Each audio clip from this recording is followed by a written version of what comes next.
Dude, I was talking to Michael Chai about this after I was talking to Michael Chai from 12 p.m. Sunday after NAC to 6 a.m.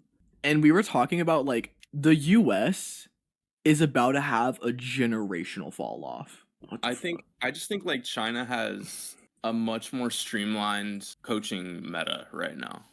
That's what Suki was saying. He was like, we need to draft kids and get some cube camps going. That's what I was saying earlier of like I would love to be a coach because who is the best up and coming US cuber? How old are they? Are we talking like strictly 3x3? Yes. That's a good question, bro. That don't know. exactly. Caleb Chen. You're This is not- who we all agreed on. Caleb Chen Yeah. is the US representative. Who else in the US is gonna get goated in the next 3 years that we know of? Caleb Chen is literally the only option. That's all. We Isn't got. that crazy? That's what I was saying. Is like the best person in the US is gonna be like someone we don't know yet. But if you were taking picks right now, Caleb is our best bet. Rough. And I rough love out. Caleb. I love Caleb. He has some stuff he can work on, and the good thing about Caleb is he already knows full ZB. He has that going for him. He just needs to fix his F2L a little bit. And Michael told me that for the betterment of our country, for national security, I need to coach Caleb Chen. And I was like, you know what? I might have to. I feel like a lot of the reason that China is doing so well right now is because they have like a stronger sense of community, I guess. National pride. Like I don't know how much they pay for coaching, but I bet it's like more like they coach each other like because they know the kids are gonna get really fast. It's kind of the same in like Tekken, where it's like Pakistan is really good because they just grind over there, and like anyone who comes out of Pakistan who's like not even the best over there is like way better than anyone else in the world. Like a mid-tier Pakistani Tekken player is like a goated US player, and that's because like they're only around like people super good. And they all really care about like making each other better as well. That's what Michael was saying. Michael was like, dude, you have to bite the bullet. He's like, you gotta just coach him for free. We need someone. Because I was talking about it and like, who is the best US cuber? Because I think we can pretty comfortably agree that Max is on his fall off 3x3 wise. Max is not gonna podium at Worlds 2025. It also depends how many Chinese cubers go to Worlds. But yes, we agreed Matty's the best, and I hate having to talk about people like this, but Matty didn't do as projected for NAC, and he's 16, which in the grand scheme of things is old. Like Matty definitely has higher peak than Max, but Max is like super solid. But Max isn't even concerned with cubing anymore, bro. He's playing Plants vs Zombies. Like Kyle is maybe a potential candidate, but Kyle's old and has like huge mental barrier. Understandably so. And then like the thing is that Max and Matty are a step above everyone else. I would say Max and Matty are S tier. Me, Garrett, Greiser are A tier. Like if any of those people won World, it would be crazy. That's the thing. So it's like all of that would be an upset. Exactly. If any one of the 5 did it, it'd be crazy. The US is objectively bad. We are like skirting by right now.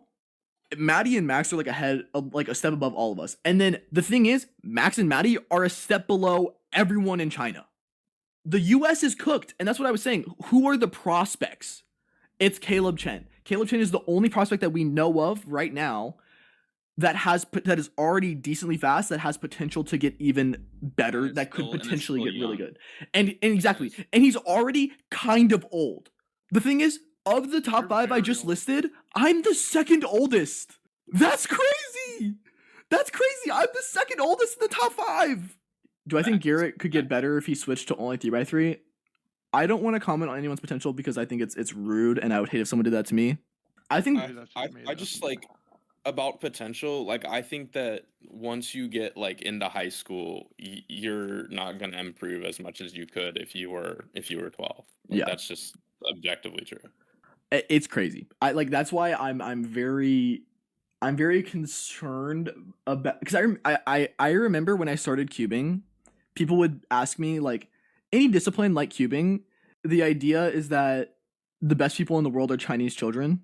And I was so proud of the fact that anyone asked me that, and I could be like, no, the WCA is actually very evenly dispersed, age-wise and nationality-wise. we are converging on the age of the Chinese cuber. Yeah, but I mean, it's partially a population thing. Like, if you had to roll the dice on where Yihang would be born, it was, there's like a 1/3 chance it would be in China. Yeah. We were also talking about this because like the only person that can rival the Chinese takeover, it is only Timon. And so Michael was like, dude, the storyline going into Worlds 2025 is Timon versus the world. And I love that. He does. Dude, and like he got sub 5 in both major finals he did this past weekend. That's crazy. Kevin was like, Max broke like 4 world record or like 3 world records, and somehow Timon still had a better comp. Yeah, that's so true. He cubes all day, every day. That's what I'm saying. Like, if we're able to incentivize our top players to cube all day because they don't need to do anything else because they are financially stable enough through cubing, we can get more people like Timon. We can get more people in the US who are able to make a living off of it and who are able to like continue their careers. If I was able to make a living off of cubing at this point in my life, I would project that my career would go longer than I'm currently expecting it to right now, because I wouldn't need to worry about money and I wouldn't need to worry about like graduating college and going to like grad school or whatever.